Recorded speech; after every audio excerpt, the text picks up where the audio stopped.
আসসালামু আলাইকুম বন্ধুগণ, কেমন আছেন সবাই? আশা করি সবাই ভালো আছেন। আল্লাহর রহমতে আমিও আলহামদুলিল্লাহ, আল্লাহর রহমতে এবং আপনাদের দোয়ায় আল্লাহ ভালো রেখেছেন। আল্লাহ সবাইকে এই পৃথিবীর মধ্যে, বিশেষ করে যারা মজলুম আছে, যারা ইয়াতিম মিসকিন আছে, যারা অত্যাচারিত আছে, আল্লাহ তাদেরকে রক্ষা করুক, তাদের সাহায্য করুক। এটাই আমরা বেশি বেশি করে দোয়া করব। এবং যে আল্লাহ তাআলা আমাদের দুবেলা পেট ভরে খেতে দেন, এটাতে আমরা বেশি বেশি করে শুকরিয়া করব। কেননা বিভিন্ন দেশে বা বিভিন্ন স্থানে আমরা দেখতে পাচ্ছি, আজকাল তো পুরা বিশ্বকে আমরা একটা মোবাইলের মধ্যেই দেখতে পাচ্ছি, কে কোথায় অত্যাচারিত হচ্ছে, কে কোথায় জুলুমের শিকার হচ্ছে, আমরা সব দেখতে পাচ্ছি। তো সেই ফিলিস্তিনবাসীদের কথা আমার বারবার মনে পড়ে যাচ্ছে। আমরা হাদিসে শুনেছিলাম যে নবীদের, আমাদের প্রিয় নবী হযরত মুহাম্মদ সাল্লাল্লাহু আলাইহি সাল্লাম যখন তাদের খাবার, তাদের চুলায়, তাদের উনুনে এক মাস অবধি, এক মাস অবধি কোনো রান্না তাদের চড়েনি। এইভাবে অনাহারে তারা থাকতো। তো সেখান থেকে বাঁচার জন্য তারা কি করতেন? তো সেই সময়কার সাহাবীরা, সেই সময়কার মানুষেরা কি করতেন? বুকে পাথর বেঁধে, পেটে পাথর বেঁধে তারা থাকতেন। এইভাবে অনাহারে দিন তারা কেটেছে, এভাবে ক্ষুধার্তভাবে তারা জীবন অতিবাহিত করেছে। তখনকার আরবের লোকেরা, তখনকার সাহাবেরা, আর আমাদের প্রিয় নবীও, আমরা বিভিন্ন হাদিস থেকে দেখতে শুনতে পাই বা বিভিন্ন মুফাসসির কেরাম থেকেও শুনতে পাই যে আমাদের নবী, আমাদের প্রিয় নবী হজরত মুহাম্মদ সাল্লাল্লাহু আলাইহি সাল্লাম, তিনি ভুকের তাড়না সহ্য করতে না পেরে বুকে পাথরও বেঁধেছেন। এরকম আমরা হাদিস শুনতে পাই অহরহ। আজকে আমরা সেই বাস্তব চিত্র আমরা দেখতে পেলাম। কালকে আমি সোশ্যাল মিডিয়া দেখাদেখি করছিলাম, তো দেখতে পেলাম যে সেখানকার ফিলিস্তিনের মানুষেরা, সেই জায়গার মানুষেরা নিজের ভুকের তাড়নায়, নিজের চাহিদার তাড়নায়, নিজের ক্ষুধার তাড়নায় পাথর বেঁধে বেঁধে বুকের মধ্যে, পেটের মধ্যে পাথর বেঁধে বেঁধে আছে। তো আমরা কোন যুগে বাস করছি? আর আমরা আল্লাহর কাছে কিভাবে গিয়ে তাকাবো, কিভাবে আল্লাহর সামনে গিয়ে দাঁড়াবো, এটাই আমি ভেবে কুল করতে পারছি না। এটাই আমাকে অস্থির করে দিচ্ছে যে আমরা কতটুকু আমরা নিচে নামতে পারি। এই মানুষ, এই জায়নিস্ট সরকার, এই ইহুদিবাদী সরকার কতটা নিচে নামতে পারে যে মানুষের ক্ষুধা পর্যন্ত তারা আটকে দিয়েছে। তারা মানুষকে খাবার খেতে দেবে না, অনাহারে মেরে ফেলার জন্য তারা বর্ডার বন্ধ করে রেখেছে।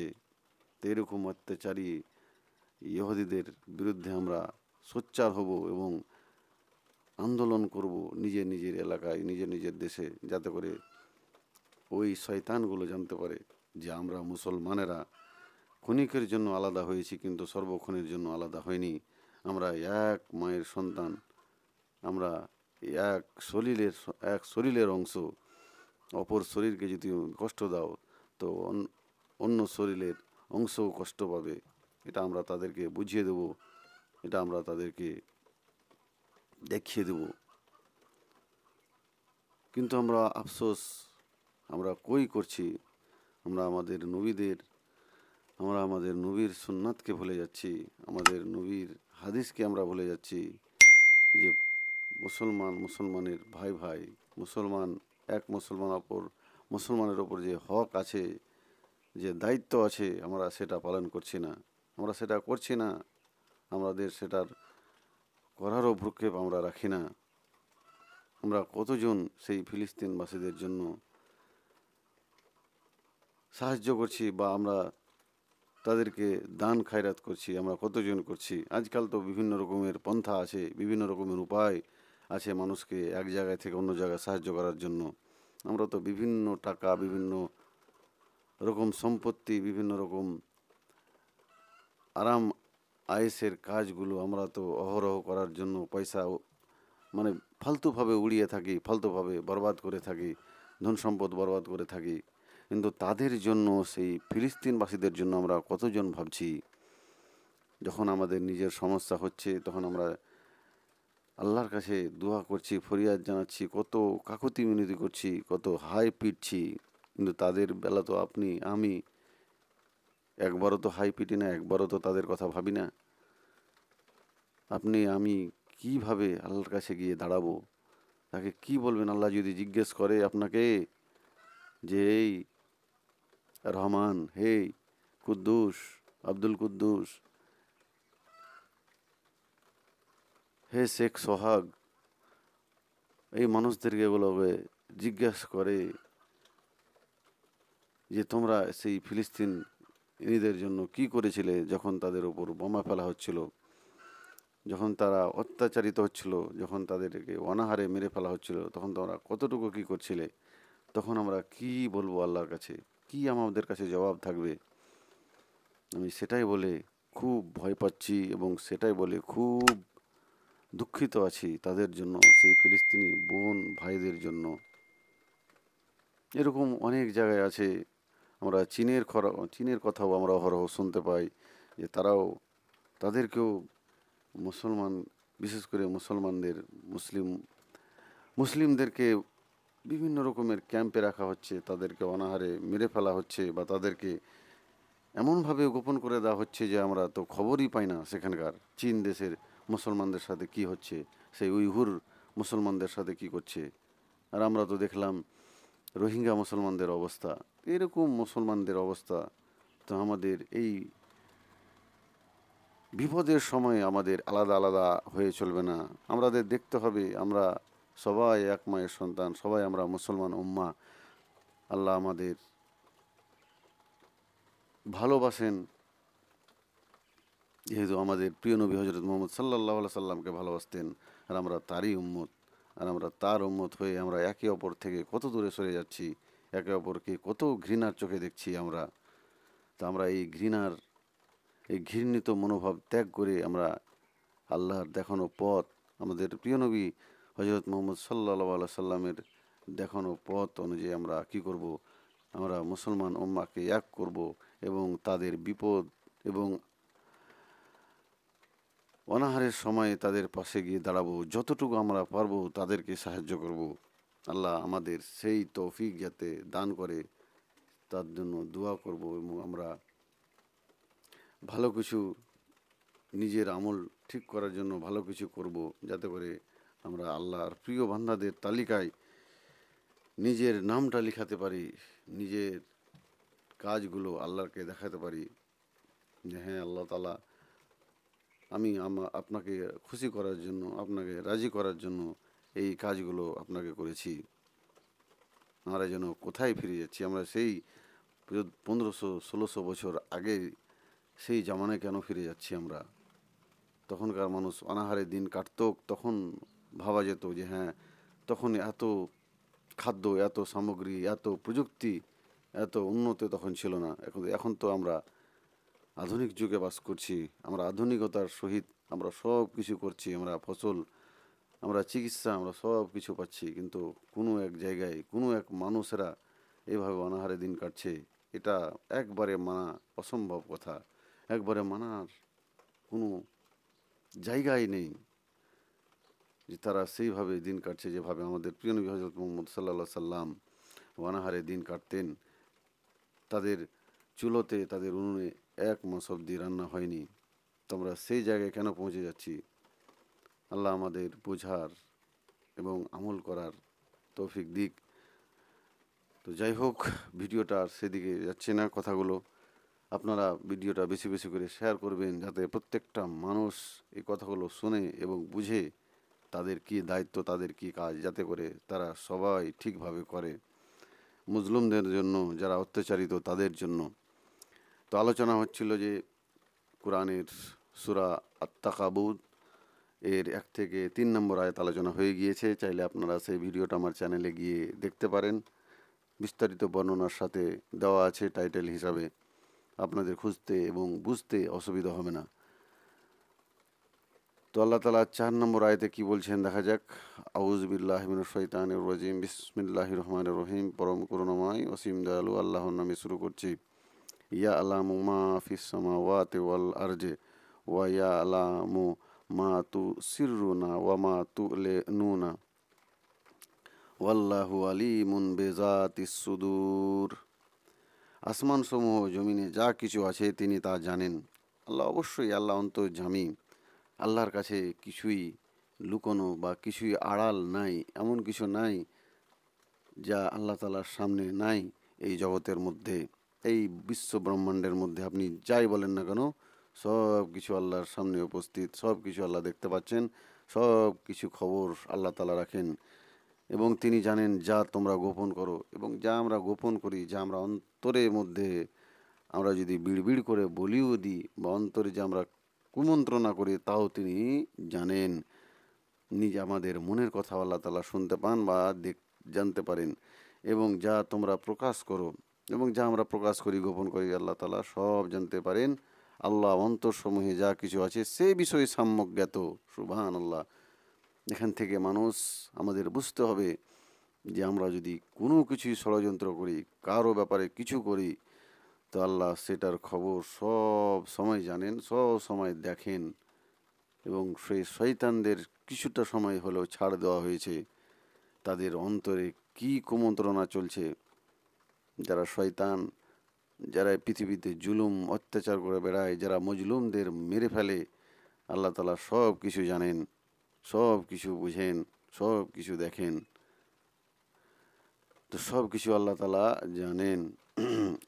যে তাফসীরে কারো বলছেন যে তার জ্ঞান আসমান ও জমিনের সারা বিশ্বেই পরিব্যাপ্ত, বরং তোমাদের অন্তরে গোপনীয় বিষয় সম্পর্কেও তিনি সম্যক অবগত। ইতিপূর্বে যেমন প্রতিশ্রুতি ও ধমকের কথা বর্ণিত হয়েছে, এটা হচ্ছে তারই তাকিদ স্বরূপ। আমরা যা কিছু করি, যা কিছু ভাবি, যা কিছু ষড়যন্ত্র করি, যা কিছু আমরা অন্তরের মধ্যে প্রকাশ করি, সব আল্লাহ তালা খবর রাখেন, সব আল্লাহ তালা জানেন।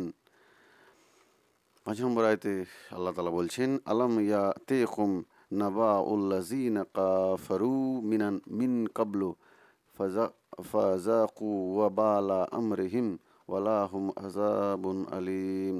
ইতিপূর্বে যারা কুফরি করেছে তাদের সংবাদ কি তোমাদের নিকট পৌঁছেনি? তারা তাদের কর্মের মন্দ পরিণাম আস্বাদন করেছিল এবং তাদের জন্য রয়েছে যন্ত্রণাদায়ক আযাব। তোমাদের নিকট কি পূর্ববর্তী অবিশ্বাসীদের বৃত্তান্ত পৌঁছেনি? অবশ্যই আমাদের কাছে পৌঁছেনি। এখানে আল্লাহ তাআলা প্রশ্ন সহকারে আমাদের জিজ্ঞেস করছেন যে তোমরা কি ইতিপূর্বে যারা পূর্ব চলে গেছে মানুষ, যারা পূর্বে কওমকে ধ্বংস করে দেওয়া হয়েছে খারাপ কাজ করার জন্য, মানুষকে খারাপ পথে নিয়ে যাওয়ার জন্য, মানুষ নবীদেরকে হত্যা করার জন্য ইতিপূর্বের বহু কওমকে, বহু মানুষকে, বহু জনগোষ্ঠীকে আল্লাহ তাআলা ধ্বংস করে দিয়েছেন। সেখানে আল্লাহ বলছেন যে তুমি কি তোমাদের নিকট কি পূর্ববর্তী অবিশ্বাসীদের উদাহরণ পৌঁছায়নি? তোমরা কি সেদের কাহিনী জানো না? তারা তাদের কর্মের মন্দ ফল আস্বাদন করেছিল, তারা তাদের কর্মের ফল পেয়েছিল। তারা যেভাবে জুলুম অত্যাচার করেছিল, তারা নিজেদের ওপর অত্যাচার করেছিল। আমরা ফেরাউন এর কওমের কথা জানি, তারপরে আদ সম্প্রদায়ের কথা জানি, তারপরে কি বলে লূত আলাইহিস সালামের সম্প্রদায়ের কথা জানি। তাদেরকে আল্লাহ সমূলে ধ্বংস করে দিয়েছিলেন তাদের কৃতকর্মের জন্য, তাদের কৃত পাপের জন্য। এবং তাদের জন্য রয়েছে যন্ত্রণাদায়ক শাস্তি। এবং তাদের জন্য কীরকম শাস্তি রয়েছে? যন্ত্রণাদায়ক, একবারে ভয়ঙ্কর, যেটা আমাদের কল্পনার বাইরে। আমাদের শুধু বলা হয়েছে যে পরবর্তীকালে কীরকম হবে, কীরকম আমাদের শাস্তি, কীরকম আমাদের কষ্ট দেওয়া হবে, কিন্তু কীরকম যে সে কষ্টটা হবে, কীরকম যে শাস্তিটা হবে, সেটা আমাদের কল্পনার বাইরে। সেটা আমাদের এই সামান্য যে আলাদা জ্ঞান দিয়েছেন আমাদের, এই জ্ঞানের ধারা ছোঁয়ার বাইরে আছে সেই শাস্তি, সেই পরকালের ব্যাপার, সেই পরকালের কথা। তাফসীরগণ বলছেন এখানে বিশেষ করে মক্কাবাসী এবং সাধারণভাবে আরবদের কাফেরদেরকে সম্বোধন করা হয়েছে। এখানে তাদের কথা বেশি বলেছেন, কাদের? মক্কাবাসী এবং সাধারণভাবে আরবদের যারা কাফের ছিল তাদের কথা। তো তাদের মাধ্যমে আমাদেরও বলা হয়েছে, আমাদেরও এই যুগেরও অনেক কাফের, এই যুগেরও অনেক ফেরাউন, এই যুগের অনেক লাহাব, এই যুগের অনেক কি আছে, শয়তান এই যুগেও আছে। তার পূর্বের কাফের বলতে নূহ আলাইহিস সালামের জাতি, আদ সম্প্রদায় এবং সামুদ সম্প্রদায় ইত্যাদিকে বোঝানো হয়েছে। এদের আল্লাহ তাআলা যেহেতু বলেছেন আমাদের কোরআনের মধ্যে তাদের কাহিনী, তাদের করুণ পরিণতি, তাদেরও কথা এখানে বলা হচ্ছে যে যাদেরকে তাদের কুফরি ও অবাধ্যতার কারণে দুনিয়াতে আযাব দিয়ে ধ্বংস ও নিশ্চিহ্ন করে দেওয়া হয়েছে। তো যারা যেই কাজগুলো এই পৃথিবীর মধ্যে করেছিল, যারা নিজের নফসের ওপর জুলুম করেছিল, তাদের নবীর কথা, তারা রসুলের কথা যারা মানেনি, তো তাদের অবস্থা কি হয়েছিল আমাদের আল্লাহ তাআলা এখানে বোঝাচ্ছেন, যাতে করে আমরা তাদের মতো না হয়ে যাই। তাদের মতো আমাদের কর্মের ফল আমাদেরও পেতে হবে যদি আমরা তাদের মতন করতে আমরা যদি শুরু করি তাহলে। কিন্তু হায় আফসোস, আমরা সেগুলো কেন তার থেকেও বেশি বেশি করে সেই পাপের অংশীদারি হচ্ছি, সেই পাপ আমরা করে যাচ্ছি। তো একটা কথা ভেবে রাখবেন, আল্লাহ তাআলা সব দেখছেন। এই তো পূর্বে 4 নম্বর আয়াতে আমরা দেখতে পেলাম যে আল্লাহ তাআলা সব কিছু জানেন, সব কিছু বুঝছেন। আল্লাহ তাআলা আমাদের কিছু সময় দিয়েছেন, কিছু মহলত, কিছু টাইম আমাদের জন্য নির্ধারিত করেছিলেন। যখন এই সময়, এই টাইম যখন শেষ হয়ে যাবে, তখন আল্লাহ আপনাকে আমাকে ধরবে এবং জিজ্ঞেস করবে, বলো তুমি কি করে এসছো। যদি আমরা ভালো কাজ করে থাকি অবশ্যই আমরা ভালো ফল আশা করব বা আশা করি, আর খারাপ কাজ করে থাকলে সেই তার পরিণাম বড় ভয়ঙ্কর হবে, যেটা আমাদের কল্পনার বাইরে। অর্থাৎ দুনিয়ার আযাব ছাড়াও আখেরাতের আযাবও তাদের জন্য প্রস্তুত আছে। তো তাদের এই দুনিয়াতে তারা কষ্ট তো পাবেই। যদি তারা এই দুনিয়ার মধ্যে যারা অত্যাচার জুলুম করে বেড়ায়, তারা এই দুনিয়াতে সামান্য হলেও কিছুটা কষ্ট, কিছুটা আযাব আস্বাদন করবে, স্বাদ গ্রহণ করবে। কিন্তু আখেরাতের আযাব বড় কঠিন আযাব। সেখানে তার আর কোনো যন্ত্রণার বা তার কোনো মৃত্যুর আর কোনো সময় তার বা সুযোগ থাকবে না। তাকে মৃত্যুর পর মৃত্যু, কষ্টের পর কষ্ট দিতেই থাকা হবে। এরপর 6 নম্বর আয়াতে আল্লাহ তাআলা বলছেন, যালিকা বিআন্নাহু কানাত তাতিহিম তাতিহিম ওয়া রাসূলুহুম বিল বায়্যিনাতি ফাকালু ওয়া আবাশারু ইয়াহদুনানা ফাকাফারু ওয়া তাওয়াল্লাউ ওয়াস্তাগনাল্লাহু ওয়াল্লাহু হামিদ গানিউন হামিদ। এটি এই জন্য যে তাদের রসুলগণ তাদের নিকট সুস্পষ্ট নির্দেশনাবলী নিয়ে আসতো। এটি কিসের জন্য? এটি এই জন্য যে তাদের রসুলগণ, তো সেই পূর্ববর্তী কওমদের, পূর্ববর্তী জাতিদের ওপর কেন ওই শাস্তি দেওয়া হয়েছিল, আল্লাহ তাআলা তার উত্তর বলছেন, এটি এই জন্য যে তাদের রসুলগণ তাদের নিকট সুস্পষ্ট নির্দেশনাবলী নিয়ে আসতো। তাদেরকে যে আদেশ, যেহেতু আমাদের যে আদেশগুলো, যে আমাদের যে ফরজ কাজগুলো আমাদের প্রিয় নবী করতে বলেছেন, আমরা যদি না করি তো আমরাও সেই শাস্তির অংশীদারি হব, বা সেই শাস্তি আমাদেরও কপালে আছে। তো সুস্পষ্ট নির্দেশনা নিয়ে আসতো, অথচ তারা বলতো মানুষ কি আমাদের পথ প্রদর্শন করবে, মানুষই কি আমাদের পথ প্রদর্শন। অতঃপর তারা কুফরি করলো এবং মুখ ফিরিয়ে নিল। আর আল্লাহ বেপরোয়াই দেখলেন, আর পরোয়াই দেখালেন এবং আল্লাহ অভাবমুক্ত, পরম প্রশংসিত। তা এই জন্য যে আমাদের নিকট তাদের রসুলগণ স্পষ্ট নির্দেশনাবলী সহ আসতো। তখন তারা বলতো, তখন ওই লোকগুলো কি বলতো, যারা অবাধ্যতা করেছিল, যারা জুলুম করেছিল নিজেদের ওপর এবং তাদের প্রিয় নবী রসুলদের ওপর, তো মানুষই কি আমাদের পথের সন্ধান দেবে। তারা বলতো, একজন মানুষ কিভাবে আমাদের পথ দেখাতে পারে, বা আমাদের মতন একজন মানুষ কিভাবে আমাদের একজন নবী হতে পারে। এইভাবে তারা তাদের নবীকে এবং নবীদের এবং রসুলদের অস্বীকার করত। অতঃপর তারা অবিশ্বাস করলো। অতঃপর তারা তাদের নবীদের কথাগুলো, যেহেতু সেগুলো আল্লাহর কথা, আল্লাহর নির্দেশনাবলী, যা আল্লাহ তাদের ফেরেশতার মাধ্যমে আল্লাহ নবীদের পাঠাতেন এবং নবীরা নবীরা যেভাবে আমাদের প্রিয় নবী হজরত মোহাম্মদ সাল্লাল্লাহু আলাইহি সাল্লাম বলে গেছেন হাদিস, তো সেই কথাগুলো বা কোরআন যেভাবে জিবরিল আলাইহিস সালাম নিয়ে আসতেন এবং আমাদের নবীর কাছে সেটা পাঠ করা হতো বা বলা হতো বা আহ, ওহী নিয়ে আসার মাধ্যমে তাকে বলা হতো, তিনি সেটা কি করতেন, মানুষদেরকে বা সাহাবাদের সামনে গিয়ে বলতেন। কিন্তু এভাবে একইভাবে ইতিপূর্বে যতজন নবী এসছেন সবাইকে এভাবেই আল্লাহ তাআলা ওহী পাঠাতেন এবং সেটা নবীদের মাধ্যমে মানুষদেরকে বলতেন। কিন্তু সেই মানুষগুলো, সেই পূর্বে আমাদের পূর্বপুরুষেরা বা আমাদের যে ওই কমগুলো, তারা কি করতো, অবিশ্বাস করতো ও মুখ ফিরিয়ে নিল, এবং তারা মুখ ফিরিয়ে নিত যখন তাদের নবী তাদেরকে আল্লাহর নির্দেশনাবলী বলতো, এবং আল্লাহ কোনো পরোয়া করলেন না। এবং যেহেতু তারা আল্লাহর কথা, তারা আল্লাহর নির্দেশনাবলী মানলেন না, তো আল্লাহ তাদের প্রতি কোনো পরোয়া বা তাদের প্রতি কোনো দয়া দেখালেন না। তো তাদেরকে কি করলেন, তাদেরকে কিছুটা সময় দিলেন, এবং তারপরে আমরা দেখতে পেয়েছি আল্লাহ তাআলা কিছুটা সময় দিয়ে তাদেরকে সমূলে ধ্বংস করে দিয়েছিলেন আযাব দিয়ে। আর আল্লাহ অভাবমুক্ত, আর আল্লাহ অভাবমুক্ত, প্রশংসাহের প্রশংসাহের যোগ্য একমাত্র তিনি আল্লাহ।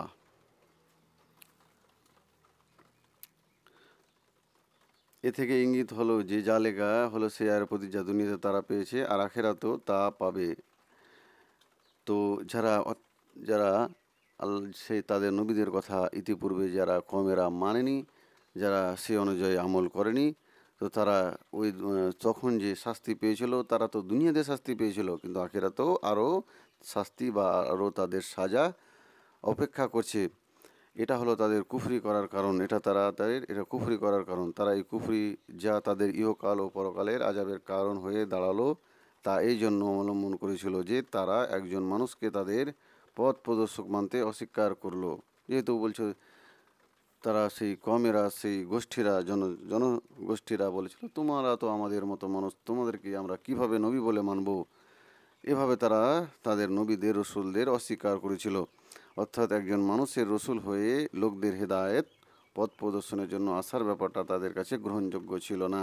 তারা ভাবতো কোনো গায়েবী ফেরেশতা আসবে বা আরও কোনো অন্য কোনো আহ, বড় তাদের কাছে ফেরেশতা বা ওরকম বড় কোনো নূরের কোনো মানুষ আসবে তাদের কাছে। এভাবে তারা ভাবতো যে এরকম মানুষ তাদের সামনে কেন আসছে নবী হয়ে। এভাবে তারা নবীদেরকে অস্বীকার করতো, অস্বীকৃতি জানাতো, তাদের কথা শুনতো না। তারা যদি কিছু বলতো তো তাদের বলার সাথে সাথে তারা কি করতো, মুখ ফিরিয়ে নিত। যেমন আজও বিদায়ীদের কাছে রসুলকে মানুষ মনে করা বড়ই কষ্টকর মনে হয়। যেমন আমরা আজও দেখতে পাচ্ছি কেউ কেউ রসুলকে মানছে না বা তাদের রসুলের দেওয়া হাদিসকেও মানছে না। সুতরাং উক্ত কারণে তারা রসুলদেরকে রসুল বলে মেনে নিতে এবং তাদের উপর ঈমান আনতে অস্বীকার করলো, অর্থাৎ তাদের নিকট থেকে মুখ ফিরিয়ে নিল, এবং যে দাওয়াত তারা পেশ করতেন সে ব্যাপারে তারা ভাবনা চিন্তা করেও দেখলো না। অর্থাৎ তাদের ঈমান ও ইবাদতের কারো ইবাদত তার লাভ কি, এবং কেউ তার ইবাদত না করলে তার ক্ষতি বা কি। অর্থাৎ তিনি সকল সৃষ্টির কাছে প্রশংসনীয়, তিনি আল্লাহর আল্লাহ। আর আল্লাহ যদি আর আল্লাহ যদি চান তো কাউকে হেদায়েত দেন, আর চান তো কাউকে হেদায়েত দেন না। আর আল্লাহ সব কিছুর ঊর্ধ্বে। আল্লাহ আপনি যদি আর এবাদত একমাত্র নিজের জন্যই, আপনার আল্লাহর সেটা প্রয়োজন, আপনার কাছে আল্লাহর প্রয়োজন নয়। আপনি যদি করেন সেটা আপনারই ভালো। কিন্তু আল্লাহ এখানে সেটাই বলছেন যে তাদের ঈমান ও ইবাদতের কারো ইবাদতের তার কি লাভ, এবং কেউ তার ইবাদত না করলে তার ক্ষতি বা কি। আপনি যদি ইবাদত করেন তা আপনারই লাভ, আল্লাহর কোনো লাভ ক্ষতি আল্লাহর কিছু নয়, আপনারই লাভ নিয়ে আমাদের লাভ।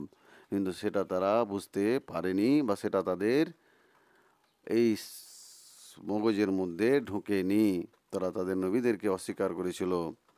অর্থাৎ তিনি সকল সৃষ্টির কাছে প্রশংসনীয়, আর আল্লাহ সকল সৃষ্টির কাছে, শুধু মানুষ নয়, পৃথিবীর যা কিছু আছে, এই মহাবিশ্বের যা কিছু আছে, সব কিছু আল্লাহর কি করেন, ইবাদত করে বা আল্লাহর প্রশংসা করে। সকল সৃষ্টিগুলোর জবাব সদা সর্বদা তার প্রশংসায় সিক্ত থাকে। সকল সৃষ্টি বা সকল জিনিস তার প্রশংসায় নিমজ্জিত থাকে, সব সময় আল্লাহ তাআলার প্রশংসায় নিমজ্জিত থাকে। আমরা অত শক্তি, অত আমাদের বোঝার ক্ষমতা নাই যে আমরা সেগুলো বুঝতে পারবো। কিন্তু ঠিক আমাদের মানুষ ছাড়া, এই আদম সন্তান ছাড়া সকল সৃষ্টি আল্লাহর ইবাদত, আল্লাহর গুণকীর্তনে, আল্লাহর প্রশংসায় মত্ত থাকে। আমরা তা দেখতে পাই না। আমাদের আল্লাহ তাআলা অতটুকু বোঝার ক্ষমতা এখনো পর্যন্ত দেয়নি। তো যাই হোক, ভিডিওটা আর বেশি বাড়াচ্ছি না। আমরা অসহায়দের পাশে দাঁড়াবো, আমরা মজলুমদের পাশে দাঁড়াবো, এটাই আমি আপনাদের কাছে ফরিয়াদ বা দোয়া জানাই বা আবেদন জানাচ্ছি। আর না পারেন তাহলে আপনি তাদের জন্য দোয়া করবেন এবং মজলুমদের জন্য দোয়া করবেন, আল্লাহ যাতে তাদের কষ্ট, ফিলিস্তিনবাসীদের কষ্ট দূর করে। সবাই বলুন আমিন। ভিডিওটা ভালো লাগলে অবশ্যই অবশ্যই বন্ধুদের সাথে শেয়ার করবেন। ফেসবুকে দেখলে চ্যানেলটা ফলো করে নেবেন এবং ইউটিউবে দেখলে চ্যানেলটাকে সাবস্ক্রাইব করে ঘন্টাটা দেবে রাখবেন, এরকম আরও কোরআনের এবং সহি আলোচনা সবার আগে পাওয়ার জন্য। আসসালামু আলাইকুম ওয়া রাহমাতুল্লাহি ওয়া বারাকাতুহু।